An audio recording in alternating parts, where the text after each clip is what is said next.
Okay, good morning. Really sorry about this. This is not the way I had wanted this day to go, but we're having some projector issues.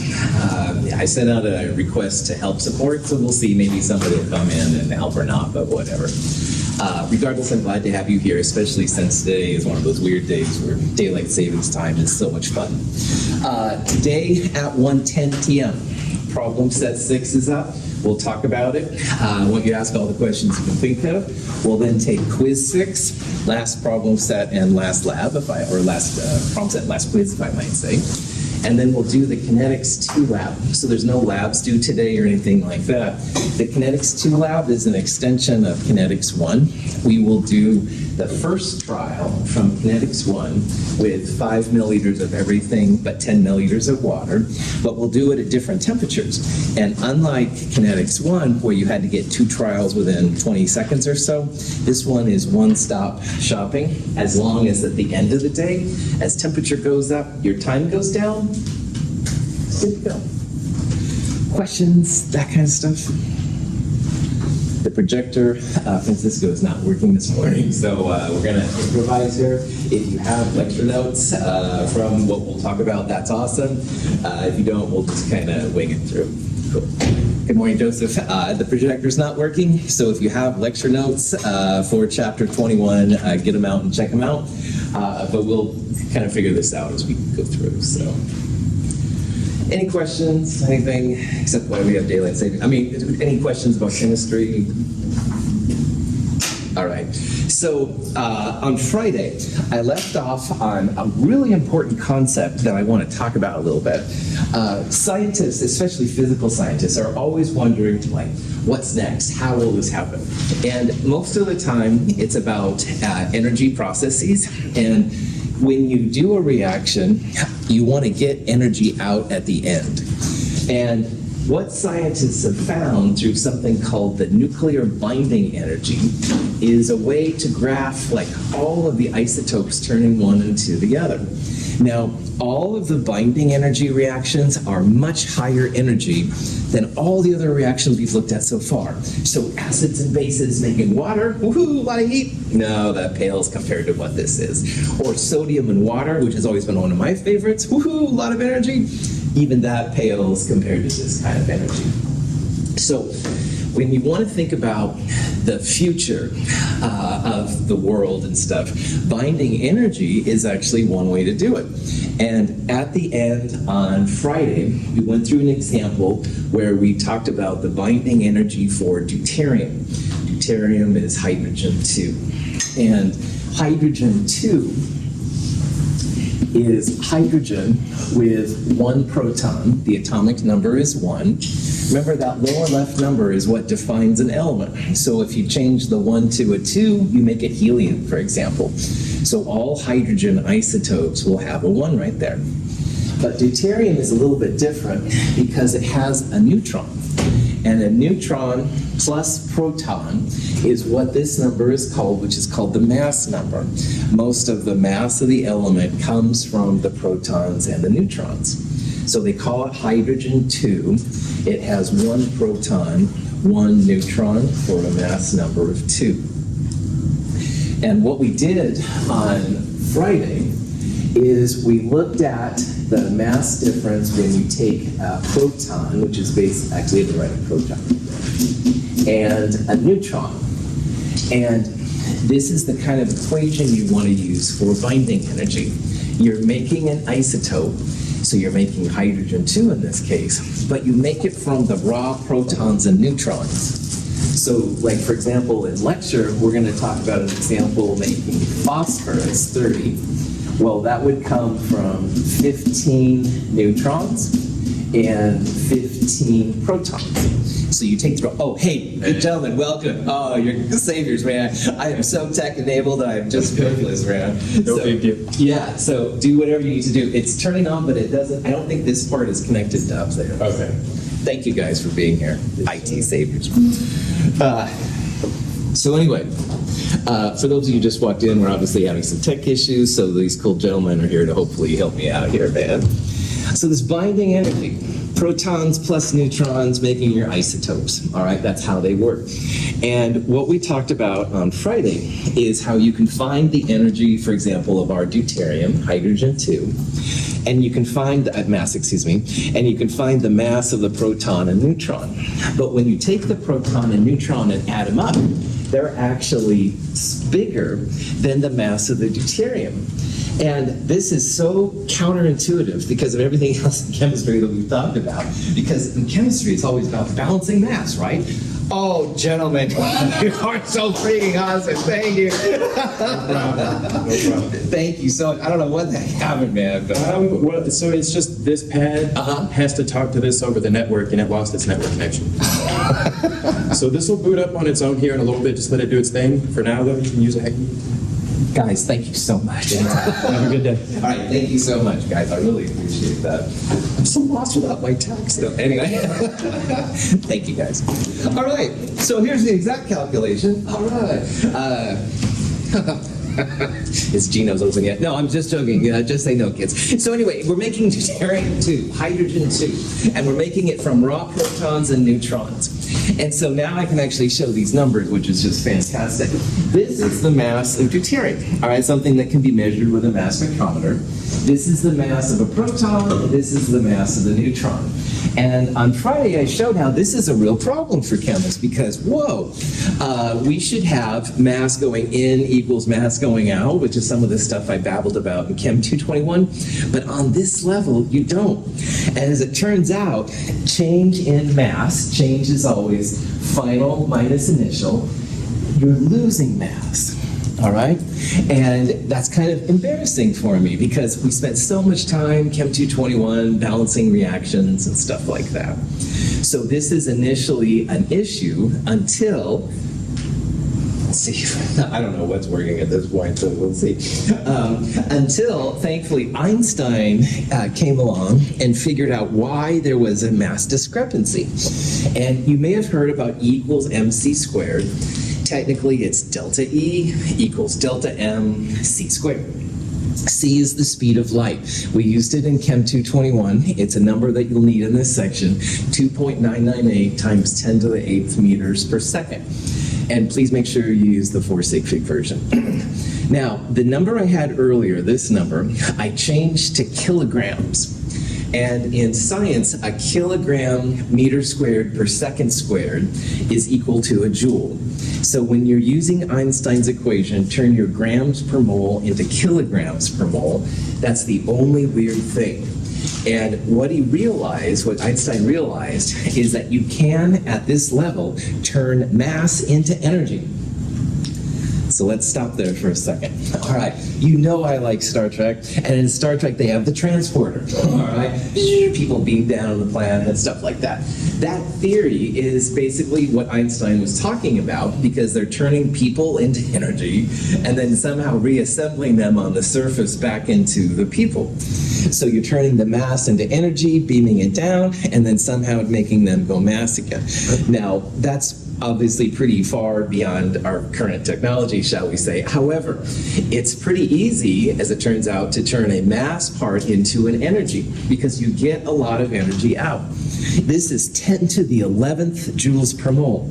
Now, in our Chem 221, Chem 222 calculations for energy, they've been like maybe 10 to the 3rd kilojoules, 10 to the 6th joules per mole. And this is orders of magnitude larger, like 10 to the 11th is bigger than a 10 to the 6th roughly. So it shows here that we're on a whole nother level of chemistry. This is much different than anything we've done so far. This is also the reason why reactions happen, all right? People invest money because they want to make money.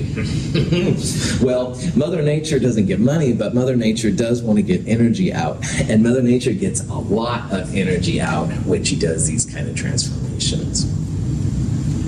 Any questions so far? Okay, now, binding energy, technically, is the opposite of the change of energy. So they want to make it a positive number. So if you do that and you turn joules to kilojoules, you get this very large 10 to the 8th kilojoule per mole value. And again, the larger the binding energy is, it just shows that these things are really going to happen. And at the end on Friday, we also divided that number by the number of nucleons. Now remember that most of the mass comes from protons and neutrons of any atom or nucleus. So deuterium has 1 proton and 1 neutron, so we'll divide that number by 2, and that gets us to this number, which is the kilojoules per mole per nucleon. And they feel this is related to the strong force. We don't need to worry about that too much. Questions so far? Okay, now here's the really exciting part.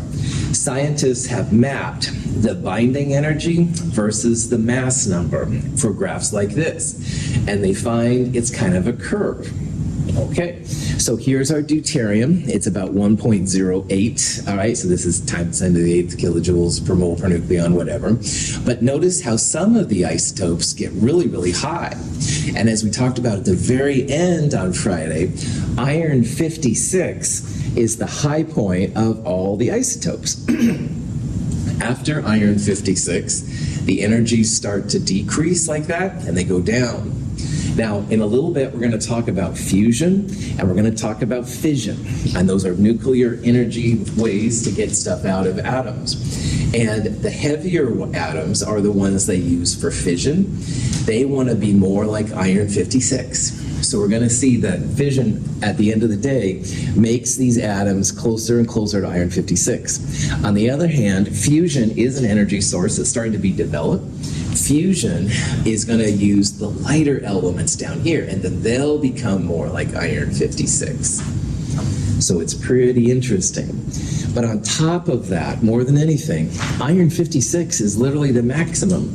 So if you've studied astronomy, like our sun will one day become a red giant or whatever, but that's because the sun can't go past iron, all right? When you get to iron in the sun, even the sun can't do anything with it. Iron's like literally the high point.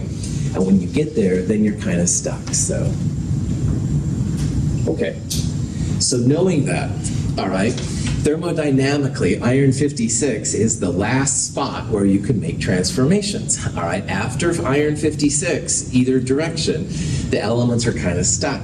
So if you really want to use extreme science fiction, like one day the universe will be iron, and that's it. That's a long ways ago. Fusion and fission we'll talk about here in a little bit. Fission is mostly the bigger elements that want to become more like iron, and fusion is generally the smaller elements that want to become more like iron. And so we'll talk about those here in a little bit.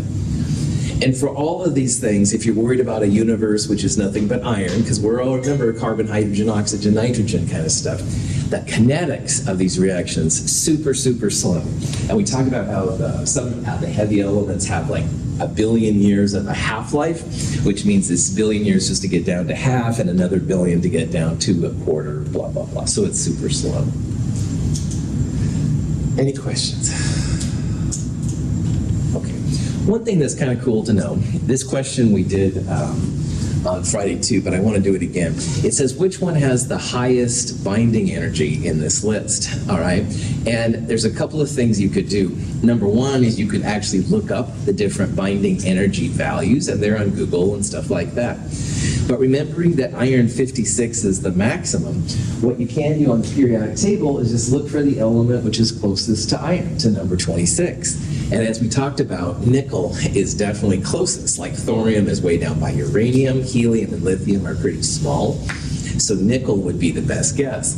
And here are the actual values of binding energy. Now these are in another kind of unit called a mega electron volt. Physicists love the mega electron volt. Don't even get me started. But anyway, iron, thanks for playing, nickel is the highest one of all. You can see that this one, 7.63, is the next one, but they're all smaller than nickel. So if you have to guess in these kind of problems, guess that it's the one closest to iron. Questions? Okay. So let's talk a little bit now about fusion and fission, because these are sources of energy. And people talk about nuclear power, and this is a high emotional category for some people, and honestly, I'm happy with whatever way you want to talk about, but I do want you to know what the process is involved in this kind of stuff. Now, so far in the United States, nuclear fission has been the big player.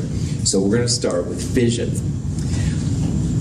We're going to start with fusion. I rearranged my notes. I'm sorry. I forgot about that. Fusion excites me more. I just remembered, oh boy, it's up to me. Anyway, fusion is pretty cool. Fusion is the newer player. I'll tell you, I really hope Gino's is open now. But anyway, fusion is taking those lighter elements and making them more like iron. So in fusion, you won't see uranium and neptunium and plutonium and stuff like that. You'll see hydrogen and helium and lithium, things like that.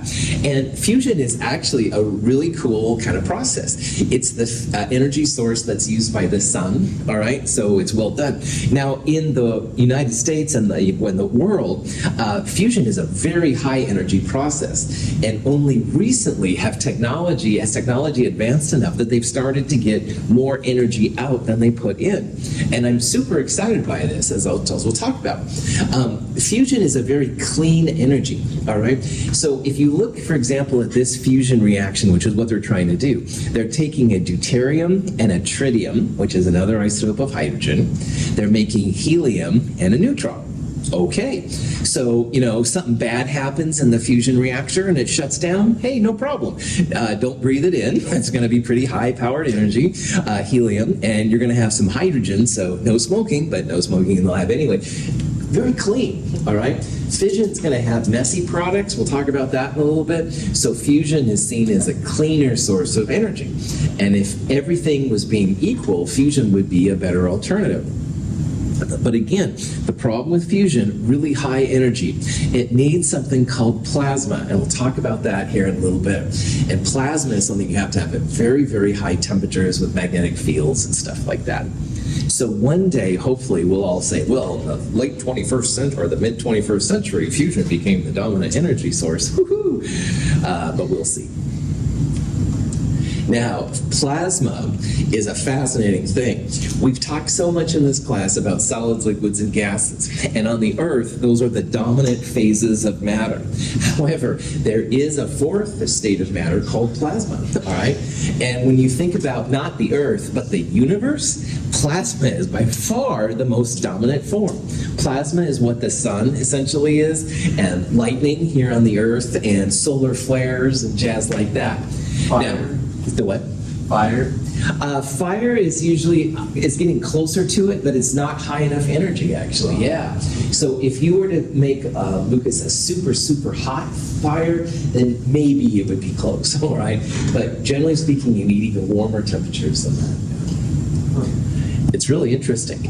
People have described plasma, I've never seen it, but they've described it as like a fluid, but it conducts electricity. The electrons are separated from the ions, which is wild, all right? It's kind of like what metals do a little bit.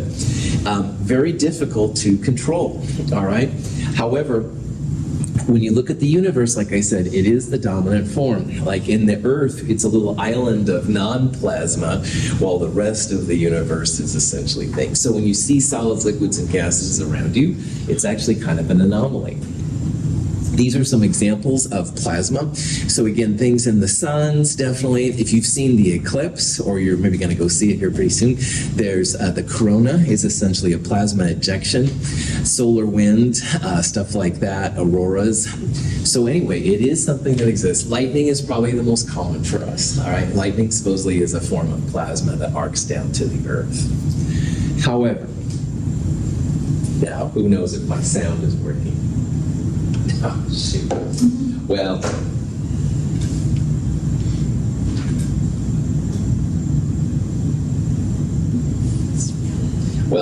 I don't have sound, but anyway, I had two students, Sergio and Ben, and they were brothers, and they said, hey, Russell, we're going to make plasma in our microwave. And I'm like, because after I just told Lucas, I said, you need to have really hot energy. So they made this video, and they sliced a grape in half and put it in the microwave, and you could see there in the video, there was a big, flash of light.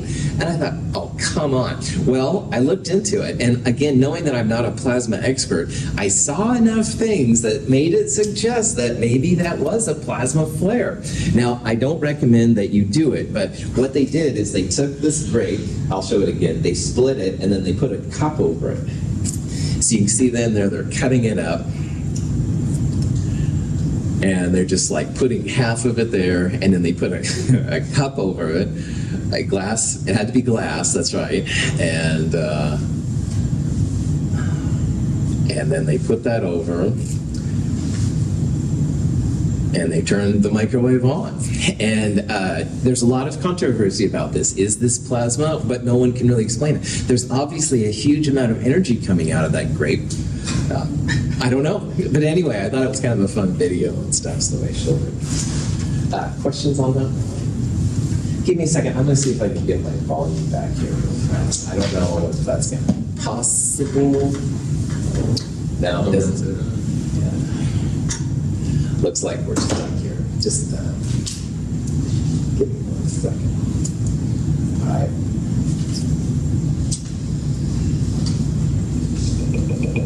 The volume's going to come from my speakers, which isn't really ideal. Okay, so fusion is hopefully the energy source of the future. And right now what they're doing to make fusion possible is they have to create that plasma, but not the great plasma in the microwave. Darn it! This is an example of what's called a tokamak reactor. And a tokamak is one of the field designs that's going forward, and there's different variations. But in a nutshell, they create like a donut kind of looking thing. And around the donut, this is the inside of one of the tokamaks, there's an incredible magnetic field kind of thing, and it's allowing you then to make plasma, and from the plasma then these reactions have enough energy of activation to overcome it, and they can then make the kind of stuff that the energy come out, which is just fantastic. So maybe one day it'll be cool, who knows. Oh, this is just a cheesy little video.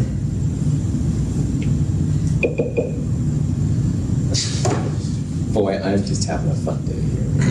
Anyway, it's just cheesy. It shows, this is supposed to be the inside of what happens when the fusion is made, so pretty cool. And in this video, they talk about how it's the false state of matter. It's got this English cool voice, but anyway, it just shows them. Huge facilities, all right, big time. There's one down in San Francisco, there's one in Germany, one in England. I think there's one in Russia too, but I'm not sure. But anyway, they're very large facilities. Again, the goal is that you want to have more energy come out than you put in. And just recently have they done that. So I know in England, they just had one where they were able to make something like 3,000 kilovolts, which was enough to do a couple houses for a week. And that was exciting because it was the first time they actually had usable energy. They'd had like a little bit of energy, and now they're getting a lot. So maybe one day this will be what we do. So.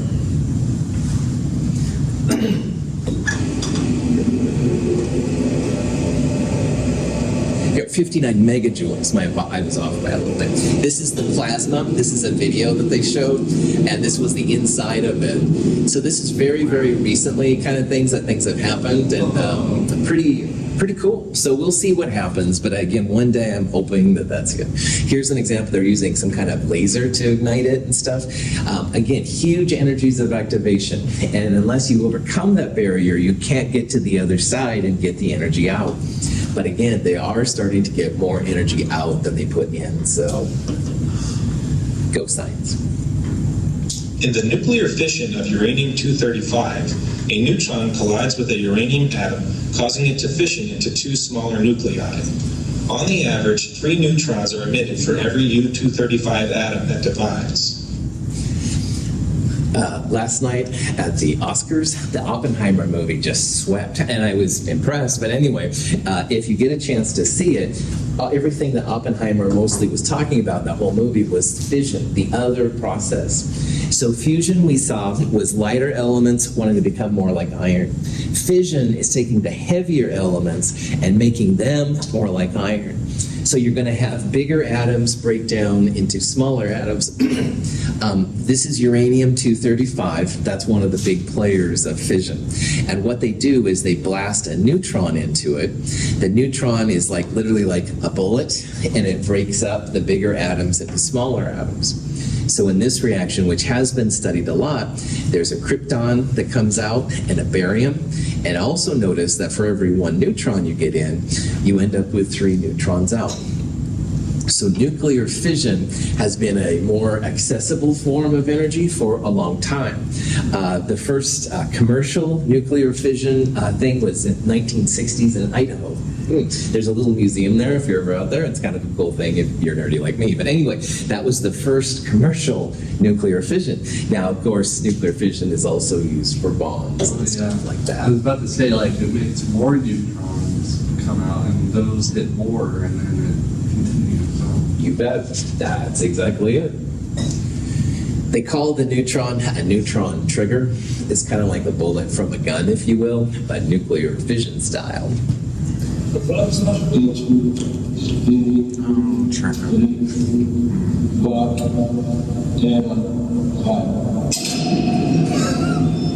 So this is the nuclear fission process actually happening. The radiation sends off a lot of energy, and the electrons moving through the water begin to have this blue glow. Chernobyl radiation, how do you say it? I'm just amazed that this video was able to be recorded, because that would be a lot of energy coming out. But anyway, it's a powerful process, and they have used this to create electricity. Oregon had the Trojan nuclear power plant in the 70s. Washington still has some, and they are building some new ones down in the south, as I understand, too. If the mass of U-235 is less than the critical mass, no chain reaction will result. Most of the neutrons will escape to the surroundings. If the mass is critical, most of the neutrons will be captured by other U-235 atoms, and an uncontrollable chain reaction will occur. This is the explosion of a thermonuclear bomb. So fission definitely creates a lot of energy, all right? And like all fusion and fission, what they do is they have some kind of a place where the energy is created. They send water through, and the water then is heated up, which makes the turbines move, which causes electricity, and that's totally cool. With fission, though, you have to be very, very careful, because if you let a fission reaction go out of control, you end up with a bomb, and that's, of course, not helpful. The other problem with fission is the waste from fission is really hardcore, all right? And people argue all the time where the waste should go. They're trying to make it, I think, down in New Mexico, there's some kind of a mountain. It's the Yucca Mountain Range, yeah. That's right. Yeah, well done. It's kind of a cool thing, but do realize that if you decide to put this in your backyard, it's not going to be around for just a year or 10 years or 100 years, but it'll be thousands and thousands of years. And having that in your backyard makes people nervous. However, all this being said, there's more than 400 fission plants in 30 different countries. France, I think, right now is one of the leaders of nuclear fission. If you're very careful with things, that's cool. In Oregon, they voted to get rid of Trojan. So Trojan used to be visible as you went up to like Olympia on I-5. There was a big cooling tower on the left side, Rainier, Oregon.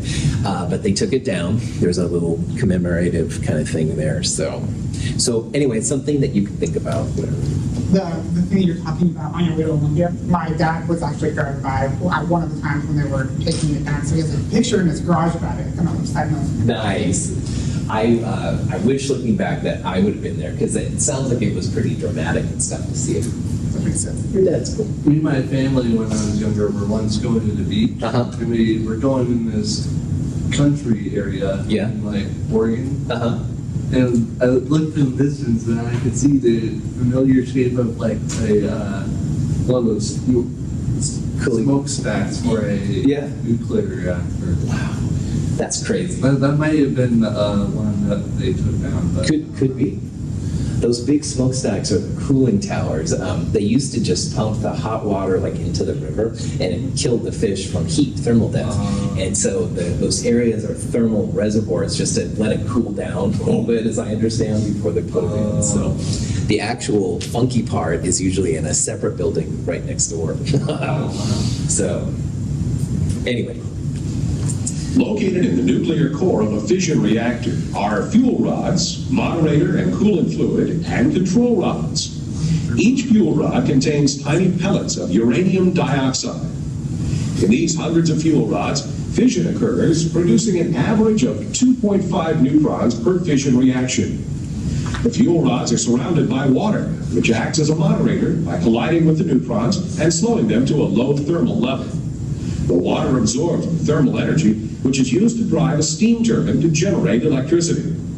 The low-energy neutrons enter other fuel rods and collide with uranium-235 nuclei, creating additional fission chain reactions and the release of more neutrons. The amount of low-energy neutrons present is regulated by control rods made of boron, which are very effective at absorbing neutrons. These rods are raised out of or lowered into the core as needed to sustain the chain reaction at the desired level. So right now, if you hear about nuclear energy, it's almost always about fission because it's been commercial, it's been around for a long time. I hope one day that fusion will be what we'll talk about a lot because fusion is cleaner. There are, however, a couple of fission problem events, as they'll sometimes begrudgingly talk about if you ask people. The first one I literally just learned about this year. In Idaho Falls, Idaho in 1961, 3 people died from a reactor that went kind of bunkos. And it sounds like it was more they weren't taking care of their nuclear control rods and stuff like that. But I didn't know until this year that was even something that happened. But 3 people died, kind of sad. In 1979, there was something called 3 Mile Island, which was an area in Pennsylvania. And nobody died from that, but it did cause lots of evacuations. And that's where a lot of the anti-nuclear powers really got steamed up there, if you will, because it was scary, all right? Yeah, my dad's from Pennsylvania. Did he live through that? I don't know. He's almost going 50, so yeah. Cool. Right on. Never a dull moment in life, man. Chernobyl in 1986 was really scary. There was a fascinating series on HBO that was kind of like a documentary / story about it, but Chernobyl, lots of people died. Very, very sad.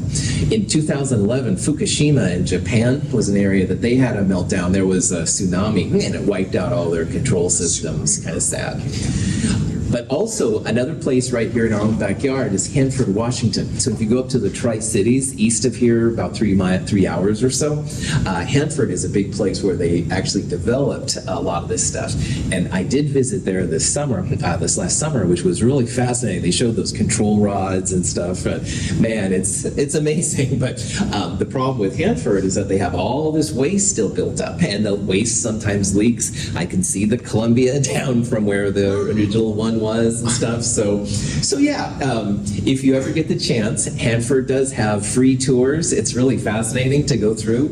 And with your background now, hearing about this stuff, it does make it for a pretty interesting trip. Anyway, just things to think about in the future as you go through. You will be the science ambassadors to make decisions on this in the future. Any questions? Okay. An unsung hero of fission is this woman, Lise Meitner. And Lise Meitner, who Element 109 was actually named after, is not mentioned very much. And the other day, I couldn't believe it, Otto Hahn is the main fission person we hear. Oh, he developed fission. Lise Meitner was right in there with her and with him, and also this guy Fritz Strassmann. And I think that Lise Meitner didn't get as much attention because she was a pacifist. She went to Switzerland. She wouldn't join the Nazis or the Allies and stuff in the 30s and 40s when this happened. She also, like Marie Curie, had to work in a basement and stuff like that. She's really cool. It's really interesting to read more about her. So yeah, she doesn't get the thing. I think that Otto Hahn kind of took the limelight, but she was definitely right there with him and stuff, and she should have gotten credit. Even some everyday objects contain radioactive sources. Let's see how a Geiger counter responds to these items. First, we look at the background reading. Listen for the rate of the counter clicks and observe the meter response. Smoke detectors use a shielded americium-241 source. Smoke detectors should never be disassembled, as has been shown here for demonstration purposes. Now we observe the response of the Geiger counter to a lantern mantle. Lantern mantles can be obtained in any sporting goods store. This brightly colored orange Fiestaware plate contains uranium oxide in the glaze. The radiation level is high enough to be dangerous if exposure is prolonged. A Geiger. The blue Fiestaware plate has a non-radioactive glaze. A Geiger counter is a system that has essentially like a type of a neutral gas, argon or something like that. And all radiation, alpha, beta, or gamma, when it comes through, and it will go through these kind of things, will ionize the argon, so make positives and or negatives. And so that's when the Geiger counter starts clicking. So when you hear that click, click, click, that's the ions being created and stuff. So anyway, why this is interesting is this orange Fiesta ware used to be really popular, and people had it and stuff. Oh, great summer wear and stuff like that. Unfortunately, they used a uranium oxide in the paint. That's what made the orange color. And uranium is radioactive, and it was quickly banned, brought off the market. But I was in Walport, Oregon, and we were at this kind of secondhand store just looking around, and oh, look at this orange Fiesta ware, said my wife to me, and I'm like, no, and it's like grabbed my young son and her, and we went out of that building so fast. But anyway, don't go close to the orange Fiesta ware. Did I tell you about the rooster clock that we have in our house? Mm-hmm. So we got it from Goodwill, Yeah. and because I did on radium, and the clock hands and the lights are glow in the dark, and so and I was asked what time period it was. They looked it up, the exact time period where they used to use radium paint for. Keep it out in the shed, maybe, and stuff. No, it's in our house. Yeah, okay, all right. Well, at least not in your bedroom. Yeah, no, it's not in my bedroom. That thing's staying away from my bed. It's all good. You have to take the future with a grain of salt. There's a lot to radiation and health, and I just want to buzz through some terms here that are used. There's all these different kinds of units. Rontgen, the Curie, RadRem, there's other ones and stuff. Rontgen, which was named after the discovery of the X-ray, is a way that they measure sometimes radiation. Chest X-ray is 0.1 Rontgen, all right, that capital R. A REM is a Rontgen equivalent for man. So instead of having just a raw exposure, they want to try and calibrate it in terms of what humans can be exposed to, and not necessarily just men. So sorry about that. Curie is the one that I've used the most. Curie is just literally any isotope that undergoes so many disintegrations per second, DPS. Now remembering that if you have even the smallest amount of mass that you can see it, you're going to have 10 to the 23rd atoms of them running around. And a Curie is when you have 3.7 times 10 to the 10th of them disintegrating per second. And that's pretty crazy. So anyway, if you see DPS or DPM, disintegrations per minute, that's literally how many atoms are breaking down per second per minute. A rad is something that's equivalent to joules. So in terms of what we've studied so far, that makes the most sense. A rad is about 10 to the minus 5 joules, all right? And the LD50 for human is 450 rad. Does anybody know what LD50 means? The amount that like a general group of people can consume, like 50% of them before they, That's right. stop living. Yep, that's exactly it. So if we were all exposed right now to 450 rad, half of us would be dead. All right. Does it stand for a lethal dose? Lethal dose 50% of the time is what I've been told. Yeah, that's not right.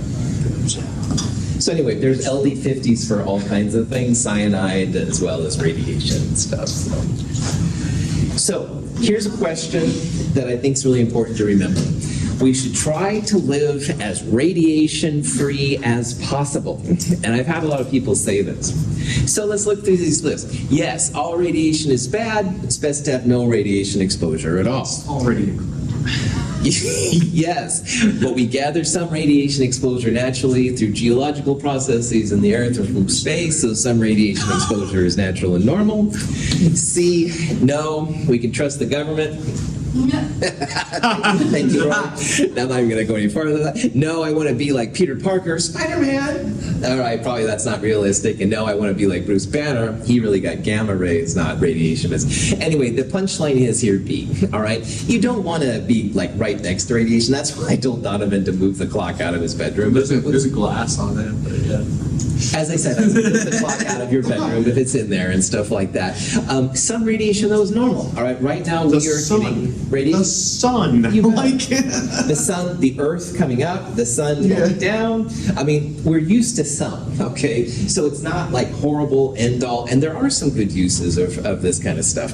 But on the other hand, if you can avoid doing it, if you go on a plane, you're exposed to more radiation than if you're on the ground. But I don't think anybody should cancel their plane flights. So It's like man-made radiation, stay away from. That's pretty much the. that's probably not a bad way to think of it. Yeah. So, yeah.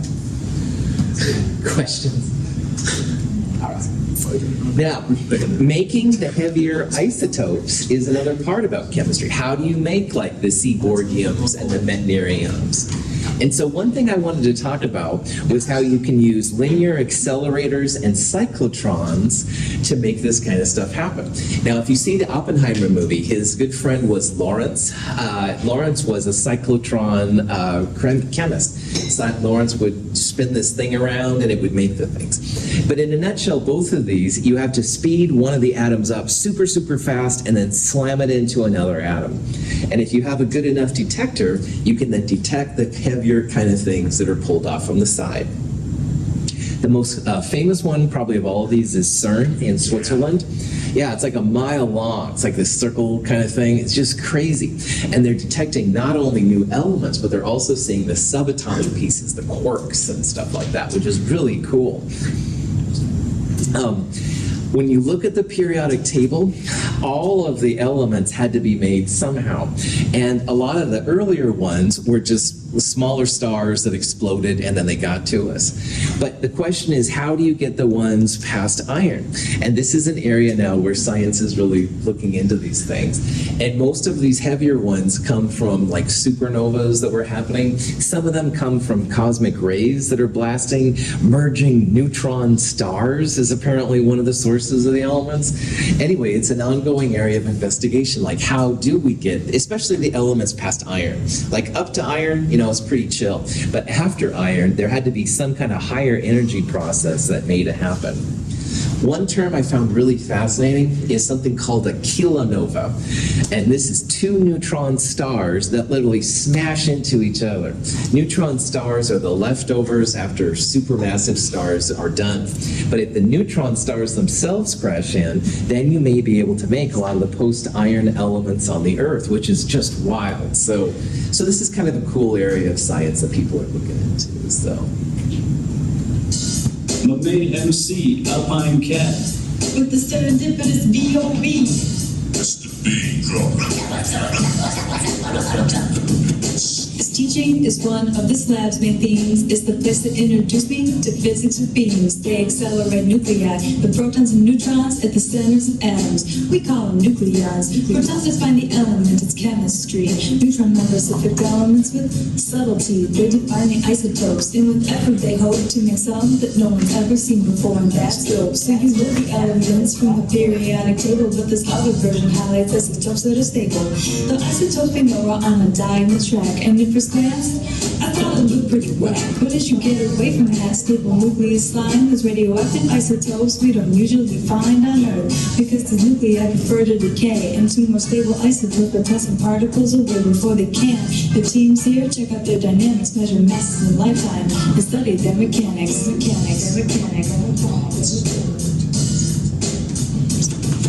They're building out-grid with mysteries to solve, like what reactors drive stars, and how do they evolve the strong force binds nuclei, but we still can't say exactly why some are stable while others decay. A more powerful machine can push the frontier. The physicists here, they get nuclear.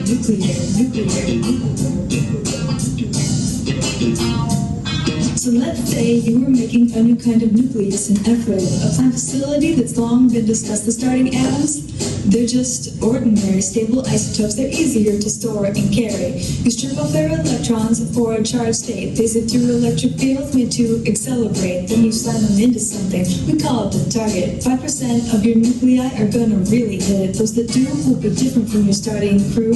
They've lost protons and neutrons, or maybe gained a few. All kinds of fragments have just been created, so you put them through a magnet, they can get separated. If it's got lots of proton, it takes an inside current, but more neutrons tend to drag drag it for an outside swerve. You filter out the isotopes you don't want in the stream, and voila, you got a rare isotope beam. And to put your nucleus on the nuclear map, you'll then measure it in a detector, a trap. This facility is for research and to teach, so that you can be more than just a figure of speech. Okay, so this video goes on for actually quite a bit longer, but if you're interested in this, Michigan is actually a leader in making bigger isotopes, which is cool. And what they do is they take their atoms, they strip the electrons off so they become positive, they blast them through an accelerator, so it's basically negative, negative, negative, goes faster and faster and faster, smashes into the target. They have a mass spectrometer, which measures the stuff that comes out. If the mass spectrometer is pretty relative, then you can find the heavier ones. It's pretty cool kind of stuff. And you can see there was the island of stability and the sea of instability, but it was a much better graph than what I showed you. Anyway, check this out if this is anything you're interested in. I think this would be kind of a cool thing to look into. I definitely wanted to show you this though. After graduating from UCLA with a major in chemistry in 1934, I went to Berkeley to obtain my PhD in chemistry in 1937. And then a few years later, I became involved in the research to synthesize and identify the so-called trans-uranium elements. Uranium has the atomic number 92 and is the heaviest naturally occurring element. And what we did was go on to produce by nuclear bombardment elements with atomic numbers greater than 92. For example, 93, 94, 95, 96, and so forth. The most important one, of course, is the element with the atomic number 94, plutonium, which has the fissionable isotope that is used in atomic energy and was used in the atomic bomb that brought an end to World War II when it was used at Nagasaki. We named plutonium after the planet Pluto, just like uranium had been named after Uranus and neptunium after Neptune. We could have given it the name plutium after the root Pluto, but we like plutonium better. And we should have given it the symbol PL, but we like PU better. And we thought maybe we would be criticized for giving it that kind of a symbol. We went on, after I moved to Chicago to work on the chemical processes for the separation of plutonium for its use in the atomic bomb, to the metallurgical laboratory of the University of Chicago. And here we went on to discover the next two elements with the atomic numbers 95 and 96.